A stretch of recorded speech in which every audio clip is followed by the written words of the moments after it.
இங்கே அமர்ந்திருக்கும் அனைவருக்கும் என் முதல் வணக்கத்தை தெரிவிச்சுக்கிறேன். எனக்கு ஃபுல்லாக தமிழ் தான் பேச தெரியும். நான் 8வது தான் படிச்சிருக்கிறேன். ஃபஸ்ட்டு நான் சொல்லிக்கிறது என்னன்னா, நாங்கள் ரைஸ் மில்லேருந்து ரிலீஸ் ஆனவங்க எஸ்டி பீப்புள். எனக்கு பார்த்திங்கன்னா 13 வயசில் கல்யாணம் ஆச்சு. நான் 8வது பாதி தான் படிச்சிருந்தேன். எனக்கு 13 வயசுலேயே கல்யாணம் ஆச்சு. அதுக்கப்புறம் பார்த்திங்கன்னா நாங்கள் ஒரு 10 வருஷமாக ரைஸ் மில்லே தான் இருந்தோம். அப்போ பார்த்திங்கன்னா எங்களுக்கு அங்கே நடந்த கஷ்டம் என்னான்னு பார்த்திங்கன்னா, பெண்களானவங்களுக்கு நிறையவே தெரியும். பீரியட்ஸ் டைமாக இருக்கட்டும், கர்ப்பமான காலமாக இருக்கட்டும், கருவுற்ற அந்த நாள்லேருந்து பெற்றுக்கிற அந்த நிமிஷம் வரைக்கும் நாங்கள் 24 மணி நேரம் வேலை செஞ்சுன்னு தான் அந்த ரைஸ் மில்லில். ஒரு நாளைக்கு பார்த்திங்கன்னா 24 மணி நேரம் கொடுத்துருக்காங்க. ஆனால் அதில் 1 ஹவர் 2 ஹவர் மட்டும் தான் நாங்கள் தூங்குவோம். அது கூட மாற்றி எங்கள் வீட்டுக்காரர் மாற்றி விட்டு அந்த கொஞ்ச நேரத்தில் தான் படுத்து எழுந்துக்க முடியும். அந்த மாதிரி வேலை செஞ்சுட்டே இருந்தோம். இதில் பார்த்திங்கன்னா எங்கள் ஃபஸ்ட்டு குழந்தைய 1 வயசு தான் ஆச்சு. அந்த குழந்தைக்கு இறந்துச்சு. ஃபஸ்ட்டு குழந்தைய எங்களுக்கு ரைஸ் மில்லில் நாங்கள் வேலை செஞ்சுட்டே இருந்தோம். குழந்தை கொஞ்ச நேரம் பார்க்காத போயிட்டோம். தண்ணி தொட்டியில் விழுந்து இறந்துடுச்சு. அந்த கஷ்டத்துலேயும் எங்கள் ஓனர் எங்களை வீட்டுக்கே விடலை. அதே மில்லிலே தான் நாங்கள் வேலை செஞ்சோம். போய் தர்ப்பணம் பண்ணிவிட்டு வரத்துக்கே அனுப்ப மாட்டேனார். சாம்பல் தப்பில் பற்றிக்க சொன்னார் எங்கள் குழந்தைய. ஆனால் எங்கள் மாமனார் இது பண்ணதுனால எங்களை விட்டாங்க. போயிட்டு 3 நாள் திரும்ப ரைஸ் மில்லுக்கே எங்களை எங்கள் கணக்குப்பில் கூட்டின்னு வந்துட்டார். அப்படி இருந்தோம். அந்த இடத்துல கஷ்டப்பட்டு வேலை செஞ்சுருந்தோம். எங்கள் கஷ்டத்தில் அதே கஷ்டத்தில் இருந்தனால எங்களுக்கு நிறைய இழப்பு தான் ஆச்சு. அந்த இடத்துல வேலை செய்ய முடியாமல், அந்த வேலை செய்ய முடியாமல் போனதுனால ஒரு 3 ஐட்டம் நெல் எங்களுக்கு உடஞ்சிச்சு. அந்த காசு 25,000 ரூபாய் எங்கள் தலைமையிலேயே கட்டிட்டார். வேலை செஞ்சும் நெல் உடஞ்சிச்சு, ஆனால் அந்த காசு நீங்கள் தான் கொடுக்கணும் அப்படின்னாரு. எங்களுக்கு பார்த்திங்கன்னா எனக்கு எங்கள் வீட்டுக்காரருக்கு 2 நாளைக்கு 65 ரூபாய் சம்பளம். அதுலேயே 50 ரூபாய் அவங்க எடுத்துப்பாங்க அரிசிக்குன்னு. வெறும் 15 ரூபாயில் 25,000 ரூபாய் எங்கேருந்து நாங்கள் கட்ட முடியும்? ஆனால் வருஷங்கால் போக போக 25,000 50,000 ஆகிப்போச்சு. ஆனால் நாங்கள் கை நீட்டி காசு வாங்கலை. ஆனால் கடைசி காலம் கேட்கும்போது எங்களுக்கு 50,000 ரூபாய் கடன் இருக்குதுன்னு சொன்னார் எங்கள் ஓனர். எங்கள் பசங்களை ஸ்கூலுக்கு அனுப்ப முடியாமல் போயிடுச்சு. 2வது குழந்தைக்கு கால் சுடு நெல் நடந்து போயிட்டு வெந்து போச்சு 2 காலுமே. ஹாஸ்பிட்டலுக்கு போனோன்னு கேட்டது கூட அனுப்ப முடியாது. தண்ணி தொட்டிக்கு திறந்து ஒரு இடத்துல சேர் இருக்கும், அது எடுத்து போடுங்கன்ற அளவுக்கு சொன்னார் எங்கள் ஓனர்.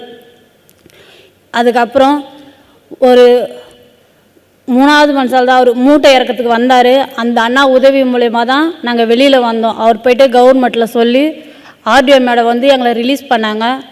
அதுக்கப்புறம் பார்த்திங்கன்னா நாங்கள் ரிலீஸ் ஆன கொஞ்ச நாளாக ஒரு 2-3 வருஷமாகவேன்னு சொல்லலாம், கொஞ்ச நாளாக 3-4 வருஷம் கூட சொல்லலாம். அந்தளவுக்கு கஷ்டப்பட்ட வெளியில் வந்த பிறகு எங்களுக்குன்னு வீடு கிடையாது, எங்களுக்குன்னு கவர்மெண்ட் எதுவுமே ரேஷன் கார்டு ஆதார் கார்டு எதுவுமே கிடையாது. ஆனால் நாங்கள் தனியாக போய் கேட்கும்போது எங்களுக்கு எதுவுமே சீக்கிரமாக நடக்கலை.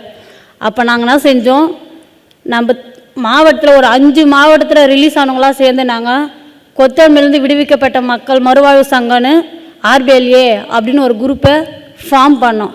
அதுக்கு எங்களுக்கு ஒரு தொண்டு நிறுவனம் தான் உதவி செஞ்சாங்க. ஏன்னா ஃபர்ஸ்ட் ஆஃப் ஆல் நாங்கள் இத்தனை மாவட்டத்தில் இவ்வளோ பேர் இருக்கோன்றதே எங்களுக்கு ஃபஸ்ட்டில் தெரியாது. அதுக்கப்புறம் அவங்க சொன்ன பிறகு நாங்கள் எல்லோரும் ஒன்று சேர்ந்து அந்த ஆர்பிஎல்ஏ உருவாக்கின பிறகு பார்த்திங்கன்னா கவர்மெண்ட்டில் எங்களுக்கு எல்லா சலுகையும் கிடச்சிது.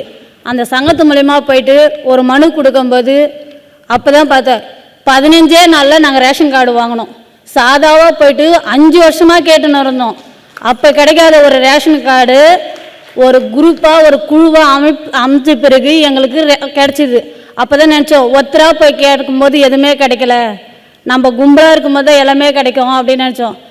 பார்த்திங்கன்னா நாங்கள் ரேஷன் கார்டு ஆதார் கார்டு வீட்டு மனையே பார்த்துட்டு இருந்தால் எங்கள் மக்கள் வாழ்வாதாரத்துக்கு என்ன பண்ணுறது? நாங்கள் அடிமையாக போய் சிக்கின காரணமே வருமானம் இல்லைன்னு தான். 100 ரூபாய்க்கும் 50 ரூபாய்க்கெல்லாம் போய் சேர்ந்தவங்களாம் இருக்கிறாங்க. ரைஸ் மில்லில், செங்கல் சூழ்நிலை, பூ பறிக்கிற இடத்துல இது மாதிரி. அப்போ நாங்கள் நினச்சோம், வாழ்வாதாரத்துக்கு முதல்ல நம்ம மக்களுக்கான ஏதாச்சும் ஒன்று பண்ணணும் அப்படின்னு. அப்படி பண்ணும்போது தான் ஃபஸ்ட்டு எங்கள் திருவள்ளூர் மாவட்டத்தில் டெய்லரிங் கற்றுக் கொடுத்தாங்க. அதில் பார்த்திங்கன்னா பெண்கள் தான் மொத்த பேருமே சேர்ந்து நாங்கள் ஒரு 20 பேர் டெய்லரிங் கற்றுக்கணும். அதுக்கப்புறம் அது மட்டும் பத்தாது, அதுக்கப்புறம் லேடிஸும் ஜென்ஸும் சேர்ந்து மூங்கில்ல கைவினை பொருட்கள் செஞ்சோம், சிறுகுகள் அப்படின்ட்டு. அதுவும் பார்த்திங்கன்னா அதுக்கு ஒரே 1-2 தொழில் மட்டும் செஞ்சால் பத்தாது. ஏன்னா எங்களுக்கு வந்து ஆர்டர் வந்து சில டைமில் விட்டு விட்டு தான் வந்துன்னு. ஏன்னா நாங்கள் வந்து ரிலீஸ் ஆன மக்கள் மொத்தம் ஒரு 500 பேருக்கு மேலே இருந்தோம் திருவள்ளூர் மாவட்டத்தில் மட்டுமே. ஏன்னா மொத்த எங்கள் 5 டிஸ்ட்ரிக்டில் பார்த்திங்கன்னா நிறைய மக்கள் இருக்கிறாங்க. அது பெரியவங்க மட்டும் இல்லாமல் வயசு பசங்களாம் கூட இருக்கிறாங்க. அவங்களுக்கு ஏற்ற மாதிரி நிறைய தொழிலுங்களாம் உருவாக்கினே போனோம். அப்படி நினச்சதில் பிரிண்டிங் வேலை, பிளாக் பிரிண்டிங், எம்ப்ராய்டிங்கு, அதுக்கு ஒரு 5-6 தொழில் செஞ்சோம். மரம் வெட்டுறது, செங்கல் சூளை போடுறது, கறி சூளை போடுறது. மேம் சொன்னாங்க நேப்கின் பற்றி எங்களுக்காக கவர்மெண்ட்டில் திருவண்ணாமலை மாவட்டத்தில் போன வாரம் தான் எங்களுக்கு நேப்கின் தயாரிக்கிற இதுக்கு ஆர்டர் கொடுத்து இப்போது 10 நாளைக்கு மேலே ஆயிடுச்சு மேம். இப்போ சக்ஸஸ்ஃபுல்லாக செஞ்சுக்கிட்டு இருக்கோம். அதுமாரி பார்த்திங்கன்னா திருவள்ளூர் மாவட்டத்தில் திருத்தணின்ற பகுதியில் கன்னிகாபுரன்ற இடத்துல பிளாக் பிரிண்டிங் தான் எங்களை வந்து சென்னைக்கு கூட்டின்னு வந்து ட்ரைனிங் கொடுத்தாங்க. பரவாயில்லைங்க சார், நீங்கள் வந்து சொன்ன ஃபஸ்ட் சவுண்டாக கேட்க நினைக்கிறேன். ஏன்னா நான் துணி காட்டணும். ஒரு 6 பேருக்கு தான் எங்களுக்கு ட்ரைனிங் கொடுத்தாங்க. இன்னைக்கு நாங்கள் 30 பேர் இந்த வரைக்கும் பார்த்தீங்கன்னா எங்களுக்கு 2 மாதத்துக்கு ஒரு தடவை, 3 மாதத்துக்கு ஒரு தடவை, 5 நாள் 10 நாள் தான் வேலை கிடைச்சிருந்து. ஆனால் அதுக்கு என்ன காரணம்னு எங்களுக்கு சரியே தெரியல. இந்த இடத்துக்கு வந்த பிறகு இந்த மீட்டிங்க்கு இப்போ கொஞ்ச நேரத்துக்கு முன்னே ஒரு மேம் பேசினாங்க, எங்களுக்கு மார்க்கெட்டிங் ஃபோன்லேயே எல்லாமே இருக்குது அப்படின்னு சொன்னாங்க. உண்மையாக சொல்லணும்னா எங்களுக்கு அது யோசிக்காமல் போயிட்டோம். கண்டிப்பாக அந்த மேம் சொன்ன மாதிரி நாங்களும் ஃபோனில், யூடியூப்லையாச்சு, ஃபேஸ்புக்லையாச்சு கண்டிப்பாக இதை போட்டு இதுக்கப்புறம் எனக்கு ஏதாச்சும் ஒரு மேலே கிடைக்கும் போது கண்டிப்பாக எங்கள் மக்களுக்கு இதை விட உற்பத்தி பண்ணுற அளவுக்கு எங்களுக்கு வாய்ப்பு கிடைக்கணுன்ட்டு இந்த மேடை எங்களுக்கு கொடுத்த எல்லாருக்கும் நன்றி தெரிவிச்சுக்கிறேன். அதுமாதிரி பேப்பர் பேக் எடுத்திங்கன்னு பார்த்தீங்கன்னா பேப்பர் பேகு, ஃபைலு, பேப்பரில் 3-5 ஐட்டம் செய்கிறோம். ஆனால் இவ்வளோ செஞ்சோம், எங்களுக்கு சில ஆர்டர் மட்டும்தான் வருது, அது மட்டும் தான் செய்கிறோம். மற்றபடி கூலி வேலைக்கும் போயிடுறோம். ஏன்னா எங்களுக்கு தெரியல ஃபஸ்ட்டில் இது எங்கே வாங்கணும், எங்கே கொடுக்கணுன்றது தெரில. ஆனால் அவங்களாம் வந்து கொடுக்கும்போது அதை செஞ்சுட்டு இருந்தோம்.